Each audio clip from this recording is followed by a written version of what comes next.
All right. So, welcome to Servant Leaders Library, where leadership meets transformation. Picture this: a seasoned executive, once at the helm of a thriving company, now navigating the intricate landscape of strategic coaching as a Vistage Chair. Today, we unravel the extraordinary journey of A.R. Smith, a driving force in the world of leadership development. Join us as we explore the intersection of strategic vision, servant leadership, and unwavering commitment to empowering others. This is not just a podcast, it's a masterclass in leadership evolution. Get ready to be inspired, challenged, and guided by the wisdom of a true leader. I'm your host, Nicholas Paluco, and this is Servant Leaders Library. Let's welcome our guest today, a true leader, A.R. Smith. A.R. is a seasoned executive playing consulting roles, co-founder, managing director of Adams and Smith Elite Consulting, vice president of national accounts, president and CEO of Better Loans Officers, and co-founder of TVMA, co-founder of American Home Bank, co-founder and president of Keystone Financial Mortgage. She is a busy, busy woman. Growing up in a family business, AR established her ambition to empower herself and others to take control over their challenges so they can live out their legacy. In Vistage, AR practices this by doing the right thing that comes from a genuine place, not from needing recognition. AR says together we can transform your mindset to be focused on continuously driving positive results that impact individuals, communities, and business. She says that she will listen, ask questions, and get involved in creating the leadership legacy you want. If you like the idea of collaborating to achieve tangible goals, let's connect with AR. And that's what we're going to do today. AR is currently a Vistage Advisory Group Chair and Executive Coach for CEOs. Vistage is the world's largest and the most trusted CEO coaching and peers advisory organization. In Vistage, you have an executive coach, a peer group that meets monthly, where you tackle the big picture plans, as well as the issues that make being holding you back. Now let's turn our attention to our incredible guest, A.R. Smith. She brings a wealth of knowledge and experience in the area of servant leadership. It's an absolute pleasure to have you today. And A.R., welcome. Thanks, Nick. I'm looking forward to this. This should be a good conversation today. Thanks Absolutely. for the great intro. Yeah, wow, what an intro. What a career. I got to tell you what, I'm a little intimidated with all of the credentials you have there. Tell us a little bit about your story. You know what? I grew up in a family business with my dad, who had a passion in his mid-20s to be an entrepreneur, to have his own business. And it took him many years to save up and buy the family farm that I grew up in. And eventually it would be a dairy farm that would support the family. And so I think for me, it was always in me to do entrepreneur activities. Though in my 20s, I was still figuring out who the heck I was. But I will be honest, I always knew I was a leader. I just didn't know where I was going to plant my feet. Okay. And so in my 20s, I ended up in an organization in Quarryville, Pennsylvania, of all places, in farm credit, and learned everything about credit, short-term credit, long-term credit, and found out I really liked it. And so that's what ended up landing me into banking eventually. Okay. And that's where I felt like that's where I belonged. Though in banking, even though I knew finance, my role was really as an operations manager, getting structure, mentoring people, developing people, because that's what you do all day in operations. So, but the ride of being an entrepreneur, the ups and downs, it's in your blood or it's not. Explain that a little bit. Like I watched my dad go through a lot of hard times on financial decisions, and it's not for everybody. So you mean like being an entrepreneur and a CEO just doesn't mean that you're automatically wealthy, right? You know? Oh my God, no. And I work with a lot of CEOs, you you ride that cash flow roller coaster sometimes, depending on what the environment is, or if you lose clients, you can't replace them as fast, especially in smaller businesses. Takes a lot of faith. It's a journey. It is. You're right. Yeah, it's a stressful journey. I think you say also I was checking out your LinkedIn, and the one thing it says that it's really lonely to be on top. And what does that journey look like? And that absolutely is true, right? You never know what that really means when you're kind of going through that, right? Mm-hmm. Yeah. And Yeah, I'm sorry. Go ahead. Yeah, I see that like as a Vistage Chair. I have CEOs and owners and entrepreneurs in that group. And they sign up and they want to come and they want to get to know their peers and they love the speakers that really challenges them, things take back to their company. Somewhere between the third and the 6th month they're in that group, they say to me in their one-on-ones, I didn't realize how isolated I was. Because being with your peers or being with a coach that's been there and is walking the walk with you, you don't know what you're missing until you have that, right? Yeah, that's a valid point. You used a key set of words too, that an entrepreneur, a business owner, what do you mean by that? Like, what do you think the differences of those are? And I think even in Vistage, we might have what we call hired guns, right? Like Sure. a CEO that's just hired to be in the role. What would you equate each of those to be? Maybe the thinking that might be different. Could you explain that a little bit? Yeah, I think what I see in those that are owners and founders and entrepreneurs of their own company, it's their own money. It's their baby every day when they wake up. And when you have a hired hand, they care about it, they're invested in it, but it's not their personal funds. Now, I see hired hands that treat it as it is, but I'm working with a CEO right now in a family business where he's the hired gun, loves what he does, but always sees that bottom line and says, I could have been part of this if I was an entrepreneur. Right? A little different. Yeah. Yeah. So the difference is you can be a good manager or not a good manager in either scenario, but the owner wakes up every day and it's his own personal money at stake. That's the biggest difference I see. It probably transforms decision making a little differently from a positive to a more stressful situation, whereas maybe a hired individual looks at from more of a numbers perspective and how are we going to get there? Yeah. You're absolutely right. So I have an owner that had to put investment in his company because of some new markets they were opening up. That was agonizing from him. That was a lot of money. Whereas hired hands like, well, why wouldn't you do it? We're going to make this much money on it. It's just an emotional difference, I think. A roller coaster. Yeah. Yeah. Yeah. Cause you kind of like did it from ground zero. If you're an entrepreneur, you had nothing and now you're here. Right. Yeah. That's a great point. Now to kind of give us a journey, right? Like, I mean, man, you were a co-founder and developed all these organizations and kind of ran this intense CEO life. And now you're kind of coaching Vistage at a Vistage level, which is executive coaching. Kind of, can you tell us a little bit of what that transition looked like? Because I'm sure it wasn't, one single line here, right? It was probably a little bumpy. It was a little bumpy. So I did financial services. We started American Home Bank in 2001, did that for over 10 years. So it sold out to its now Truist Bank. And then it was a little bit like, did I want to try something new? Like I was itching for new. We did a consulting company that we sold custom solutions to banks and mortgage companies. And what ended up happening in there, I ended up talking to CEOs. And I found it was really about long-term planning of their IT and their software that I enjoyed, not the actual delivery of the product. So I knew there was something there. And then I got sidetracked. I ended up with a very large entrepreneur out of Canada who's a friend of our family's. He's like, I'm going gangbusters. I'm in the United States. Can you help me grow my client services? I went there for 3 years, structured it, get people in the right spots. And then I worked myself out of a job and I went to him. I'm like, can we have a handshake? And I'm going back to Lancaster. And then I approached a Vistage Chair about how to get into coaching because I thought, I end up doing that naturally. Whatever role I'm in, I end up with CEOs and executives and talk about legacy and future. And what are you doing with your business? And how are you making it go really well? And do you have a strategic map for IT and finance and cash flow? And so through that journey, I did do a little consulting. And then I said, I want to be a Vistage Chair because I was a Vistage member for 15 years. I was a CEO. So I knew what it provided. And so went through the interview and the process and said, you know what, this is what I want to do. Like, I like to do events. So having the one day meeting is like an event for me because I love seeing people grow. I love people interacting. I love the energy in the room. And I was just having this conversation last night with one of my CEOs. I love connecting people. Oh, that's so they're awesome. all better.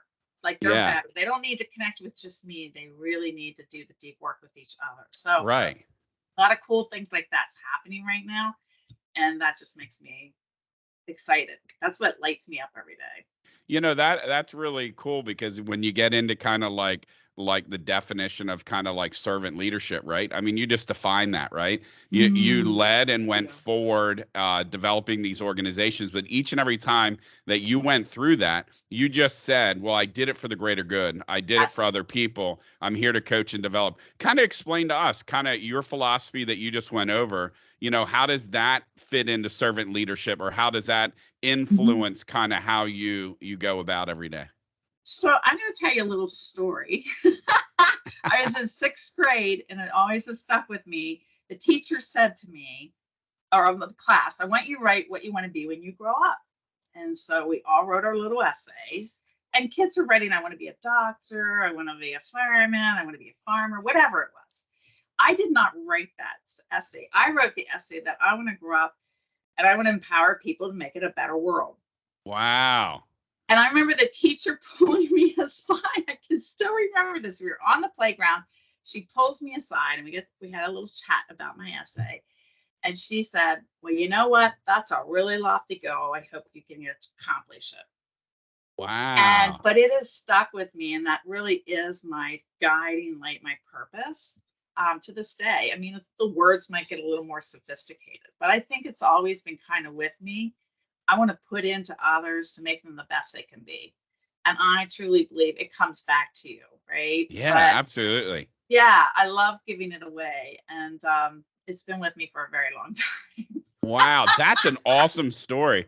That, I mean, that kind of, as they say, like, can entrepreneurs be like, developed or trained to be an entrepreneur? And you started off by saying, I mean, it's just what's inside of you. And I mean, it was definitely inside of you. That's really cool. And so what do you find that was something that was part of how you grew up? Like that it was, Yeah, my father and mother really led with that. So, my parents were very active in the community. They gave back a lot, both not only with their money, very involved with their local church, but their local community. They were at the fire companies, cooking and raising money. And I'm trying to think of other ones. There was other ones too. So my parents led with that example. I'll give you a beautiful example. My father's no longer living. And when he died, we got multiple letters from people in the community. He was the go-to guy in the community. So somebody got hurt and couldn't take care of their farm. My dad worked to get everybody set up to take care of the family until the person recovered.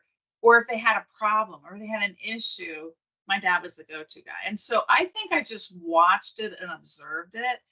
And my parents really believed that was part of who you are, was to give back.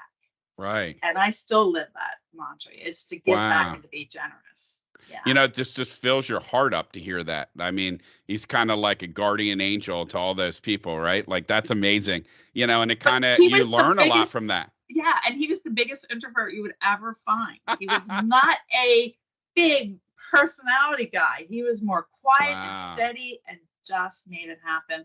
The minister at his church had retired, wrote a letter and said, when problems happened in the church, I called Paul Hess because I knew he would talk to me. We would process it and would stay confidential. And if he had to do something, he just did it, and he wasn't looking for accolades. I'm like, I want to live like my dad. So that principle, right? Like that. So we never know the people we impact by the actions, right? Like, we can say all these words, but at the end of the day, the actions seem to draw pretty true to that. I didn't realize that myself either as a young entrepreneur. Kind of you're dumb and hungry many times. I was always like, man, this ignorance was bliss, because if I was as empowered with education I know now, I don't know if I would jump into it in the same way. But didn't realize I had an employee that was open and said, hey, I'm an atheist. Like, I don't believe in any of this stuff. I'm just factual. And he understood that I had a belief, and it wasn't necessarily sold around the office, but he would ask questions, right? And he left the organization. And then many years later, I get this letter that says, hey, I want to let you know that I'm joining a church. And one of the things is to write a letter to the person who influenced me. When in reality, we never really had conversations. It was just actions. And so it's just amazing. It's just amazing that as leaders grow up, they just have to realize that their actions speak very loudly. Yeah. Very loudly. I agree with Yeah. that. And that's what Yeah. I do at Vistage, is kind of help CEOs with their blind spots, right? Right. And I have them too. And it's coming in there and being gentle with their blind spots, but helping them understand the ripple effects their behaviors have. Because I find most CEOs, just like you, have the ultimate best intentions for their employees. They want their employees rewarded. They want their employees to value their work. But we, in our own heads, get in the way of that, Right. right? And unintentional. But that's what a Right. good coach is about, or having a peer that sits in a meeting and goes, well, if you said that to me, I'd have a reaction. No wonder your employee did, right? And that's what I love about peer groups, because like we call each other out. That's right. Well, and that's interesting too. Like from your, you were getting a lot of mentorship, and you were mentoring a lot of people in your career. At what point did you have a coach? So was that at the time that you joined Vistage, or prior to that? I was fortunate enough. I did have a mentor. So back in when I got initially into banking, it was 1988. Women at the C-suite were very rare, but I had a male mentor who saw my potential and who really pushed me, and maybe in some ways protected my back. Okay. Because sometimes it was not easy. I was very aware that I was the only woman in the room. And my issues were different than theirs. But I was just telling this to another friend, as much as sometimes I had imposter syndrome around, like, oh, am I as good as the guys? The other thing is I brought a perspective they didn't have, because I was a working mom, and I was able to advocate for working moms and flexibility in the workplace long before. We talk about it all the time now, but we were doing alternate work schedules. We were doing remote work because they honored the working mom, because I was one of those, right? Right. And so I found my voice that way, where I could give back and create community in the workplace. I was high on that word, community in the workplace. It used to be in my generation, we won't say how long I am, the church was the community. Right. It no longer is. Really, it's the workplace, and how are we caring for our people there? And I'll give you another example. I have a CEO. I don't think he minds me sharing the story, but he had a death in the workplace. They called him. So how do I do this? How do I manage through it? They didn't know. And of course he helped, but used to be in the old day, you called the priest, you called the chaplain in the name. Even if you didn't go to church, that doesn't exist anymore. Oh, that's kind of sad though. It is very, very sad. But we, as that leads company, have an opportunity to step into that gap, right? I've never heard it in that way, and that makes it so clear, right? Like I've never really connected it that way. I think that was beautiful how you shared that, because we always talk about how the church or that community was the community. When I grew up, that's where you were, that's where you had fun, that's where other people, you interacted with. And I never really thought about it in that way, but that changes my perspective on when we introduce like culture and togetherness, and how that's extremely important. That's amazing. I really appreciate you sharing that. That's a great one. I feel strongly about that one. Yeah, we just have a shifting culture, right? So yeah. And what I think is, from the aspect of kind of understanding, for someone that's getting or trying to understand even your experience of like leading with kind of that servant mentality, how did you develop that? Especially since you, like, that's pretty amazing too, because you kind of forged through a career of being kind of the odd person out, as you said, right? Which I think is unfair and inappropriate to kind of how things work. But can you explain how you led with kind of grace and servanthood through that? Because I'm sure it was very impactful to you that you're kind of fighting for yourself, but at the same time, you seem to have developed these other relationships. That's a really good question. I think when I look back at myself, there was a certain part of me that always knew what was right, and I was going to hold to that value and fight for that value. And I was not afraid to walk from something. Like, I remember having conversations with one of my bank CEOs that I was unhappy with, and part of it was my compensation was not it, that was at stake too. And for them to say, no, you're a high value. Let's meet you and work through this. So I think I was a firm believer of showing up with what I valued, feeling really strong in it. I also had the ability to look out and say, if we do this today, what's it going to look like down the road? Okay. And I lived that out, and I felt pretty firm in it. So I didn't get pushed around that much as far as when it came to my core value. I think I really dug in and said, we're going to treat people right. You know, we're going to treat them fair salaries. I was very cognizant of all that. I just made a point of really living out my values. And if it got too hard, I would have the crucial conversation. Nobody likes the hard conversations, right? But I was not afraid to do it. And that's amazing. So like, wow, what an amazing leader though. I'm getting excited. Like I want to, how can we get involved for you to kind of lead through that? That's pretty empowering. But the words of like core values, right? Like that connects with me. I realized many years ago, why was I frustrated in my entrepreneurial journey? And I realized when I finally sat down and wrote it down during a clarity break, I said, man, really what it was is my core values I felt were under attack. And I didn't know what that really, like, I was like, well, why is this employee frustrate me? Or why are we not on the same page? Or what is wrong with me? Why can I not do this as an entrepreneur? Like, you have the resources to do this. And I really found out that it wasn't a negative thing. It was that we had different core values. Yeah. And for that reason, it wasn't they were bad people. It's just that we were never going to be able to move forward if we didn't at least meet in the middle with the core values. And so that hits home for me so much when you say that was a game changer in our business on growing. And many are like, well, we're always trying to grow financially and hire the best people. But when in reality, did we really know what the best people were for our organization till we looked at that?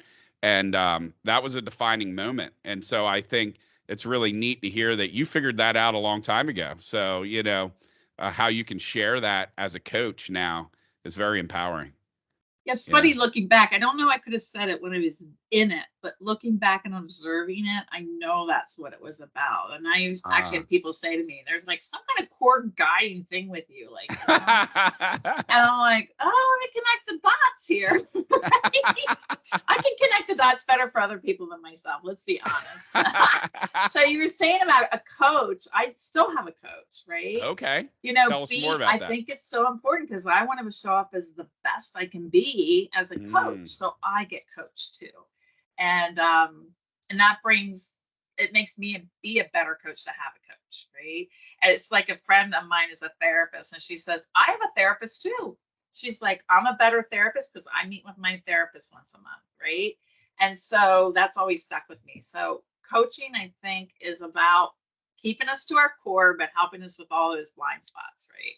Yeah, you're absolutely right. I learned the hard lesson of coaching because you think like when you're doing something, I was kind of taught like, figure it out, get it done. We're taught in school, work independently, get it all done on your own. It's bad to share.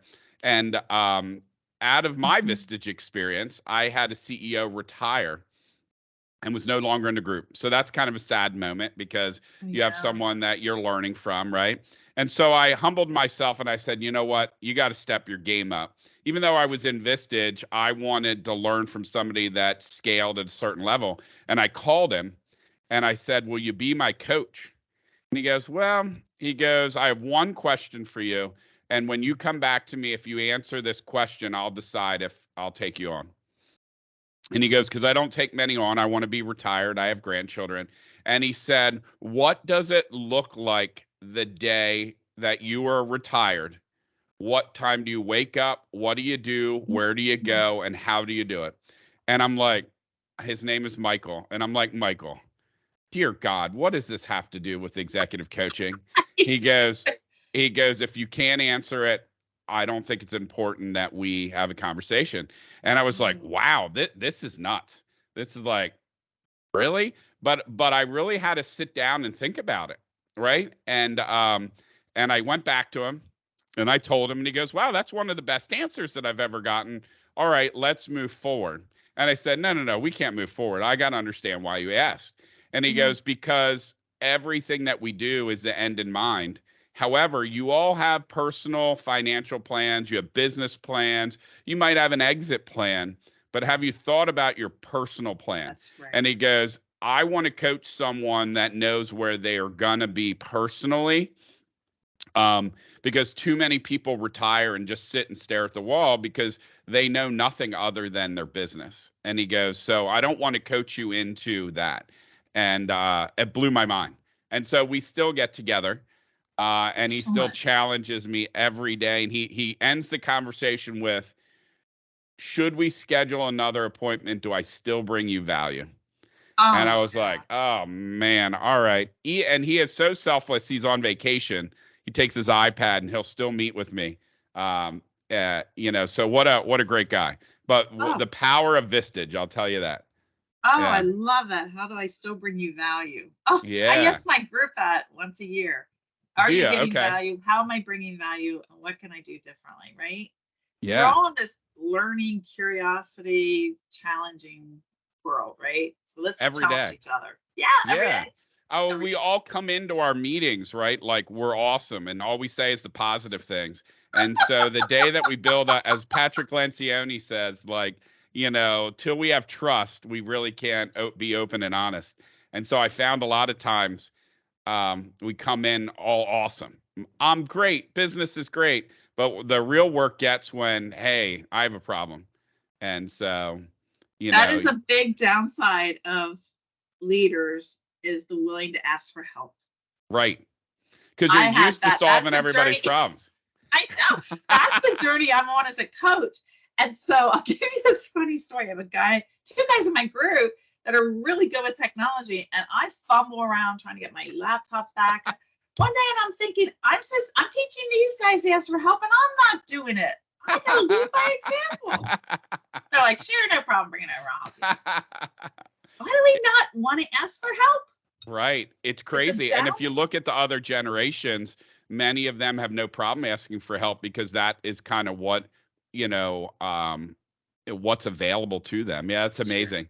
Sure. Could you kind of give us kind of an understanding of how, you've evolved in your coaching and how you go about that? I'd love to hear about that. Like, how have you gone from your experience as a CEO and kind of bringing that down and as a level of a coach? So I get coached by a coach, but I also have learned a lot from Vistage. They train us to be good coaches. I think it really boils down to kind of two things, right? Asking good questions and hard questions. Absolutely. But some of it is managing your energy so that someone feels safe to tell you anything. Okay. And so I've learned that it's not even asking questions, it's being quiet sometimes and just listening and validating. So hard questions are very important, but validating is important too. So I went into a one-to-one this week, and I knew the CEO wasn't quite himself, and he said, can we not do what we normally do? I just need to talk about a personal situation I'm going through that's very hard and very emotional. So it's leaning in that situation. I just need to be available. Right. I need to validate. I need to be there with him. Right. So I think there's a lot of flexibility, but again, it's knowing what situation you're in. And there are times that, you got to call people out on their own crap. Right. So you come into a one-to-one and everything's great, wonderful. And then you say, well, what's the income statement look like? Is your cash flow reflecting that? Like, you start asking the hard questions, and what's the reaction of like new members, right? That those hard questions are asked. How does that go over? Sometimes they're very honest. Well, nobody's ever asked me that before. Oh, okay. Well, that's good. I'm like, that's humbleness right there. Sometimes they're like, I don't know. Like they're in that situation. I try to make sure that they're very safe, that they can say, I don't know, show me how. Or I'll say to them, I went into a guy that's got a pretty good size company and he was a new member. And I said to him, do you have I'm a banker, but it's your KPI for your business, so your balance sheet, your P&L, and your cash flow. And he said, what's the cash flow? We're fine with money. And they really hadn't developed a 6 to 12 month cash flow, right? Mm. The P&L looked good, but what we found, he goes, resource me. So I gave him the very basics of doing it. We didn't do anything sophisticated. And so we did the cash flow. So it went over like this. And he's like, crap, I got to start doing pricing different. I got to start doing billing different. It created a lot of questions that he could get answers to. And make a long story short, he ended up changing his financial person over too because of it. But what I'm saying is he was willing to get curious. I tried to make him safe. I resourced him. I left it do the way he wanted to do, which he wanted to do it himself for 2 months before he had anybody else do it. So it's also knowing your audience. Different people, when you're coaching, you adapt yourself. Right. I have people that come to coaching, they got 4 questions they want me to answer, and usually the question comes back to them, like, right? What have you seen? How would you approach it? Yeah. And then I can take the collective knowledge of everybody I coach and say, well, this is what I've seen and practiced with other people. Okay. So I do both. I think that's really key to coaching, right? Like your job's not to influence them with your experience. It's to use your experience to ask good questions. Right. Yeah. Right. Yeah. Right. And to be there and help them, like, especially entrepreneur cycles, I lived through them, help them understand what cycle you're in, what you need to focus on, you know, staffing, processes, people, it's still the same stuff. It's just, it's, you know, it just looks different companies. Do you run into scenarios that you have different generations in the group? Meaning, right? Like, so we might have a boomer and we might have a millennial. Like, how do you navigate that? Because that's got to be huge. And I will say, Vistage did a great job. We had a speaker, I think the same speaker that your team might have had. And it was enamoring to me that, you know, the thought process relevant to what generation you were in really developed a lot of some of the culture items in the organization. So could you kind of demystify that a little bit for us? Like, you know, how you can blend a group of those different generations together. Yeah, my group, I'm the only boomer. Shows my age. The rest are Generation X and millennials. Okay, wow. Yeah.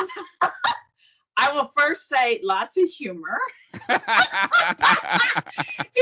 the millennials will call the Xers out and tell them they're a little stuck, they're a little old school. And the Xers will help guide the millennials too, that there are certain structures and things that you do need to do. You need to value history. I would have to say, honestly, it is a great discussion.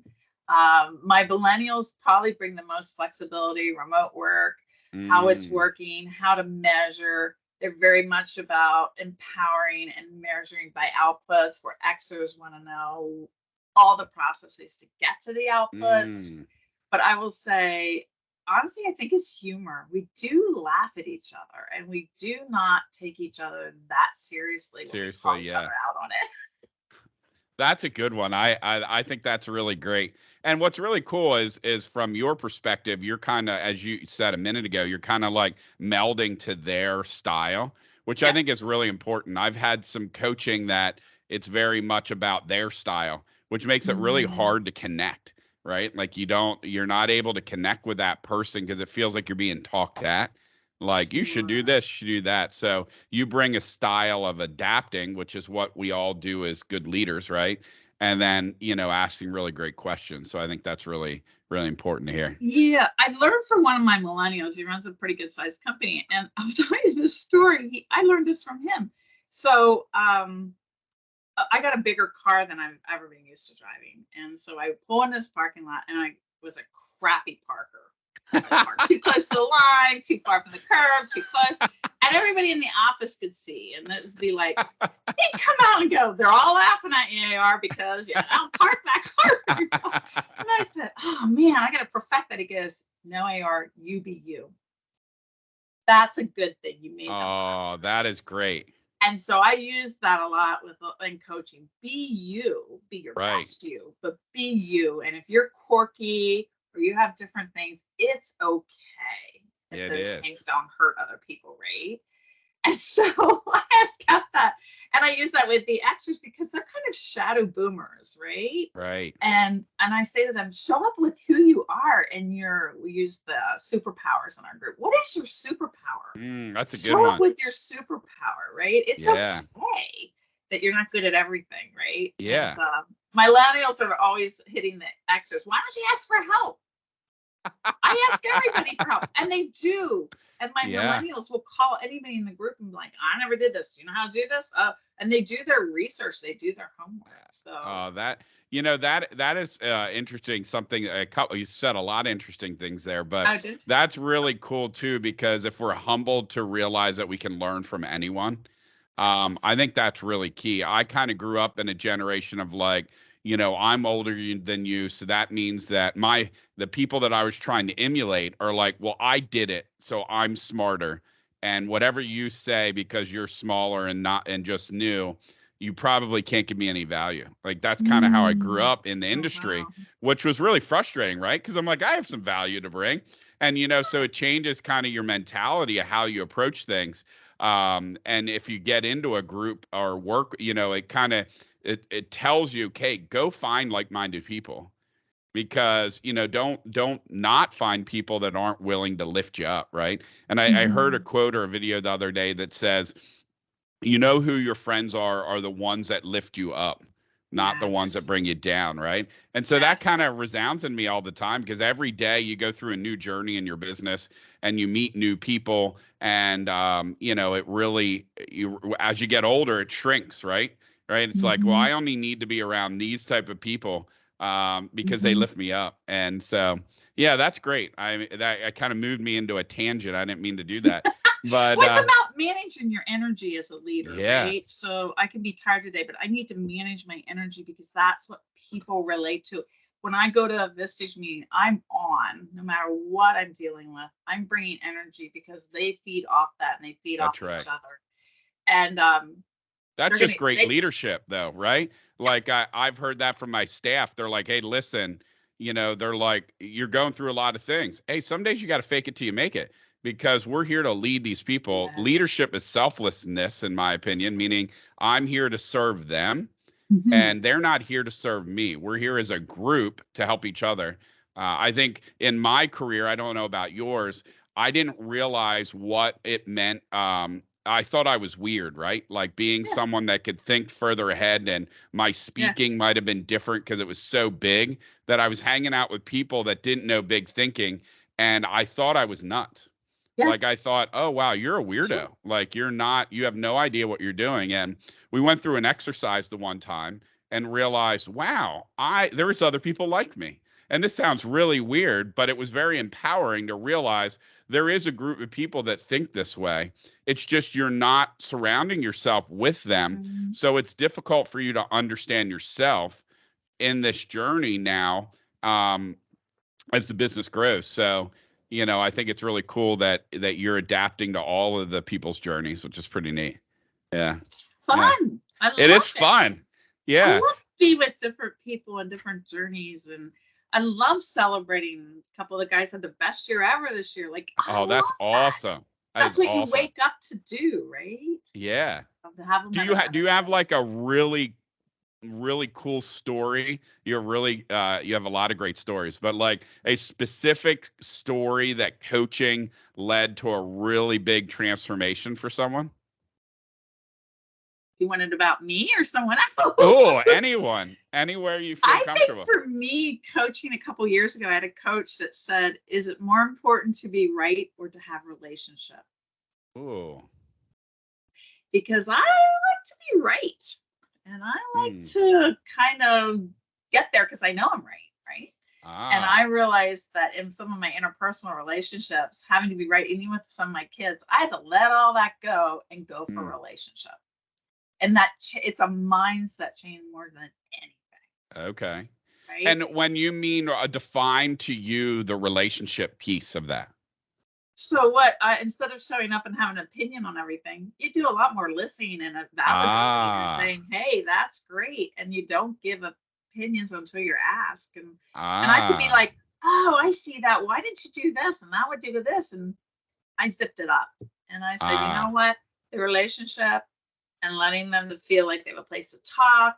And then when they come home, my kids, my adult kids, or when I'm with a CEO is more important sometimes than getting it right. Yeah, because I guess it validates them by listening, right? Is that what you find? And then you're able Yes. to, I guess we're inherently problem solvers, right? We're given big problems to solve. So that's really Mm-hmm. intriguing because you're basically saying you're taking that innate ability that you have and kind of like holding that back. It's I probably have really to hold back. hard to kind of I'm what the do they kind. say? Like God gave us 2 ears to listen more and talk less, Well, and I can see potential in people. It's my superpower. But I have to lead people to their potential. I can't Ah, put it all on them right away, right?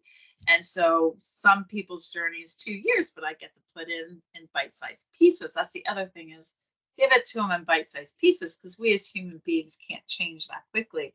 The exciting part is like I had a dinner with one of my CEOs last night, and I'm like, do you realize where you're at with your company and how amazing it is? He goes, yes, it's phenomenal. We got a good team now. We're making things happen. And I just smiled. And he goes, you knew that 2 years ago, did you? oh, wow, that's amazing. I said, I saw it in you. I had no idea if you get there, but I knew that you could if we put the time and the work into it. It was really Wow. up to you whether you wanted to grit through it. That's the cool thing. But that is kind of Wow. now you know my superpower. Wow. Well, expand on that. So, like, right, you have a lot of people that come to a group that you say like monthly, right? They're all different. And how do you get them to open up? I mean, I can imagine that some open up, others might just sit there and listen and take it in. But like, how do you use your superpower to get those people to open Mhm. up or challenge themselves? Because I could say sometimes I can Yeah. convince myself that, yeah, it's a problem, but I'll figure it out. But when in reality, for my personal coach, he comes to me and he's like, that's BS. I get Like, it too. I mean, I'm glad that you're saying that, but we're not getting off this subject till we get on the same page. How do you do that in the group setting? Some would be like, well, that could make people feel bad, or, how do you get through that? A lot of it for me, because people come to the meeting and they're only in that moment, right? And I'll be like, I've had a one-to-one with them. I do coaching with them every month before we get to the meeting. We get to the meeting, they're like, I don't think I have any major issues. And I'm like, excuse me? And we all laugh because they know it's coming. I said, I can call BS on that because I spent an hour and a half with you. You do have issues. Let's put them down. We can prioritize them. So I don't let them off the hook because I already know who they are. The other thing about them challenging each other is really I've had a couple guys through one-to-ones and learning to validate them and learning to work with them one-on-one built their confidence to have a voice because Mm, everybody wants to be seen and heard at the end of the day. I don't care if you're an introvert or an extrovert, and I have both in the group, right? And sometimes I have to say to the extrovert, can you please hold it a couple minutes? We're going to go to these people that are more the mm. introverts and get their insights. And they have insights, right? I make a point that everybody gets to talk. And that's my job at the group, right? Is to make sure everybody gets seen and heard that day. Mm. That's one of my core values, everybody's seen and heard. But a lot of it comes out of the one-to-ones and asking hard questions and digging. But that digging creates confidence in them Yeah. that they have something to bring to the table. And I will sometimes say, Matt, you and I talked about that in one-on-one. Why don't you share that, what we talked about? And Good it's that leading question. exactly. Why don't you share it with the group? And then they get more comfortable with that, right? And Matt is someone, I won't give you his last name, but he came to meetings and didn't talk about it. He was more of an introvert. It was a confidence issue. And then one day he showed up in a meeting and he said, I had two of my senior people just at each other. And he called me on the phone prior to the meeting. He said, I called AR and I said, what do I do? We talked it through how he should show up and how he needs to tell them it's their issue and empower them. And then tell them what's the consequences if they don't resolve it. Right. And it was petty stuff. And he came to the meeting. He said, I am so thankful for Vistage for giving Mm. me the confidence I can have hard conversations. These guys are working it out. And you sit there as a chair and you go, oh, this is what I've been waiting for, the confidence to lead. Oh, that's People awesome. lead, but sometimes it's a confidence issue. Right. I mean, he had a very successful company. It was his own personal confidence. Right. That's feels so good. We call those our personal saboteurs, right?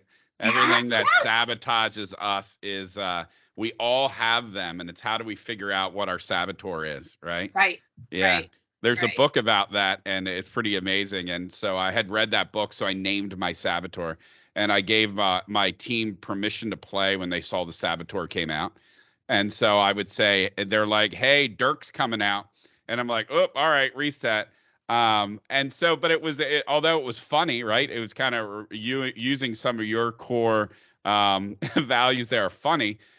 It was a realignment exercise that it gave like a team member not to be rude, mean, or hateful, but it gave them empowerment to just be like, hey, it's coming out.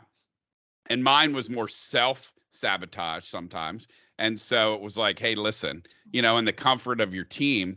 But it was very helpful, to name it, because you're like, it's not me, it's something else. Right. And so it was so cool. So cool. That's a great idea. We've done the saboteurs, and I never thought about naming that. That is a really cool thing, Nick. I love it. Because that makes you claim it, right? It does. Personal. Yeah, Dirk is not nice, and we make sure that Dirk comes and goes quickly. That's mine. That's great. Yeah, that is funny, right? We all learn. Look, I've learned so much today just from our conversation. Oh, I'm so glad. Yeah, it's awesome. And I think that shows the impact of what, your journey and your knowledge of an executive, and kind of bringing it down to these other people is really empowering. It really goes from the start of kind of what you said you were taught to serve. Mm-hmm. And I think that's so cool. There's not many leaders that I've seen that kind of has that selflessness. I'm very impressed. You're a wonderful person. You. Yeah. Thank you. I want everybody to feel valued, and I've got to show up in a way that they can feel it themselves. I'm not going to tell them.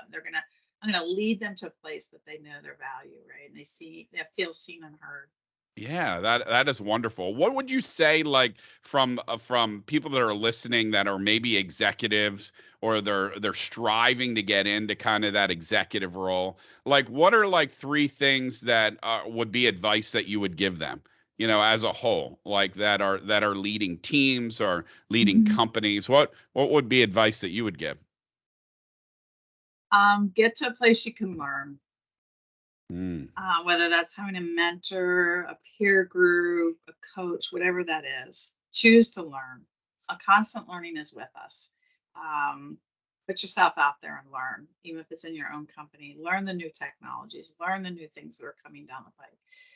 Get in a mindset of learning and growing and being curious. I would say that's number 1. 2, I think a big skill set is really knowing how to have crucial conversations, having the tough conversations, and being kind with it. So Brene Brown has a great thing where she says, clear is kind, and learn how to get comfortable with uncomfortable conversations that are really necessary. And if you're managing people, it has to be one of your core sets. Right. That's and great. Can be learned. It can be learned. Third one, what would I say? The third one, be you. Like everybody has a different way they approach a job, even though the outcomes might be the same. But be you. So for me, humor is a big thing. And so I use it a lot. Might not be your thing. You might have something else, giving small gifts, words of affirmation, whatever it is. Just at the end of the day, be you. That's a great one. I struggled with that personally as a leader as I grew up, because I thought being who I was so different. Me too. And so when you were truly you realized that you needed to build a team around people that knew you. And that was a hard thing. That's a hard thing when you're getting in business, because you don't completely understand that as an entrepreneur. At least I didn't in the beginning, right? Many 20 some years ago. Like I was like, well, I'm the weird one, so I better adapt. And I'm thinking, yes and no, but I should be able to show up and be who I am, funny, or I'm not a wonderful speller, so now it's just a fun game when I do a PowerPoint with the team. If somebody picks out like a spelling error, I say, hey, listen, if I'm ever taken hostage and a message comes back and it's spelled 100% correctly, please come and get me because it wasn't me, right? Like I'm just trying to own it. But before I was offended, right? Like it's not important to me. I can spell, but it just wasn't important. But it was important to them, so I had to figure out how to, bring that together. But so I'm very much on the humor side as well.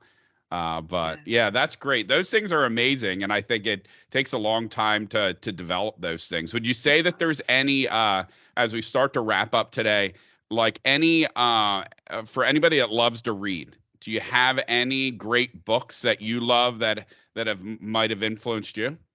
Anything with Pat Lencioni is golden. Yes, great man. Adam Grant, follow him on LinkedIn.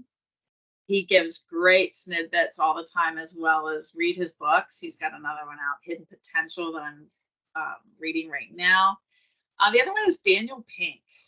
He's got a fascinating story of how he ended up being who he is, but he's a thought provoker. Brene Brown, go back to some of her old stuff. I think her conversations on authenticity, how to show up yourself. She's done some podcasts that still exist that talks about those crucial conversations. If you're a CEO, the Diary of a CEO podcast is really good. There's a lot of, have you listened to it? Yeah. So I realized that young people aren't as much readers. My millennials are not as big of readers as my older generation. So, but there's amazing podcasts, and one of those is, a Diary of a CEO is good for everybody. Right. So those are some of my suggestions as far as those more are amazing. authors than books. Yeah. So like Lencioni talks about how to be humble, hungry, and smart, right? Yep. So that's great. How to get comfortable at being uncomfortable. You mentioned that earlier. The Crucial Conversations, I think, is wonderful, right? I think many of us, when we lead. Best books I've ever read. Crucial Conversations. I must have read it 3 times. I still have it. I think they even have programs too, like coaching programs. Do they? Yeah. There's like worksheets, right? I think how to phrase things. I think many times, like when I see coaching people from internally and having a crucial conversation, they start with all this positive, like, hey, you're wonderful, this is great, and that. And then by the time you get to the feedback, the person it has no impact. I think when you were saying clear, like what did one, I was reading a book the other day, and it's just like, listen, get right to the problem. We're having an issue with attendance. Yep. Okay, great. Let's work through it. Instead of saying, you're wonderful and this and that, there's nothing wrong with affirmation. But I think their whole point was get to the problem, because dancing around it makes it less impactful. And that's a hard one. It really is hard. It is hard. It takes a lot of practice to get comfortable with. I remember doing a role play with someone I was coaching, and then they said, I don't know if I can do that, what you just did. Like, we're going to role play this again. Well, I think a lot of people, especially in those books that you gave out, also talk about, like, as a leader, we can be friendly, but we're not friends in that manner. And people are like, well, what does that mean? I can still be friends. But if they lead with the friendship, they generally find out that they really have struggle. We find that someone that we call them team leads, that then might go up to be like a supervisor, 80% of the time, their biggest struggle is separating friend from leader. Right. And they really, really, really struggle. There's sometimes some success issues there because they don't want to hurt someone's feelings, but they have input they have to give. Yeah. Any parting comments that you have, any parting wisdom that you would like to give anyone? Oh my goodness. Just be intentional about who you are and how you show up and create community, because that's where the value is, right? Is how we touch other people. And as leaders, be intentional how you do it, right? Don't run away from those blind spots. Get better. You are wonderful. Thank you. Tell everybody how to get in touch with you as well. Oh, okay. So if you're going to try to find me, what do you suggest? An email, a phone number? What would you like? Anything that works for you is the best way that you enjoy it. Why don't you give them your email and maybe link how to get a hold of you on LinkedIn? That would be great. Yeah. So if you find me on LinkedIn, I'm under my initials A.R.Smith which stands for, you didn't ask me the most critical Oh, question. I had that. Maybe we can wrap with that because everybody wants to know what does AR stand for. Find me on LinkedIn. It won't tell you there, so you have to listen to the podcast. It stands for my first and middle name. My first name is Anna, and my middle name's Ruth. But everybody called me AR because it was a lot faster than saying Anna Ruth. So you can find me there, or you can email me. My email is ar.smith, easy part, @vistagechair.com. Very Love good. to hear from everybody. So go to LinkedIn or email me. I answer all my emails myself. So. You're wonderful, AR. I appreciate that. That was a failure. I should have asked the AR right in the beginning, but it's better because we're all going to remember now because it's at the end. So that's like the bonus question now when they meet with you, if they remember what that is. Yeah, I get that question all the time, and I'm more than happy to answer it. I'm a Lancaster County girl, and it's a very 3-generation name, so I'm very proud of it. I love it. Well, I appreciate your time today, and thank you, listeners, for joining us on this insightful journey into the world of leadership and service. Special thanks to AR Smith for sharing her invaluable expertise as a Vistage CEO coach. As we wrap up today's episode on Servant Leaders Library, remember that leaders is a continuous journey of growth and learning. AR, your guidance on cultivating a certain leadership mindset has been truly inspiring.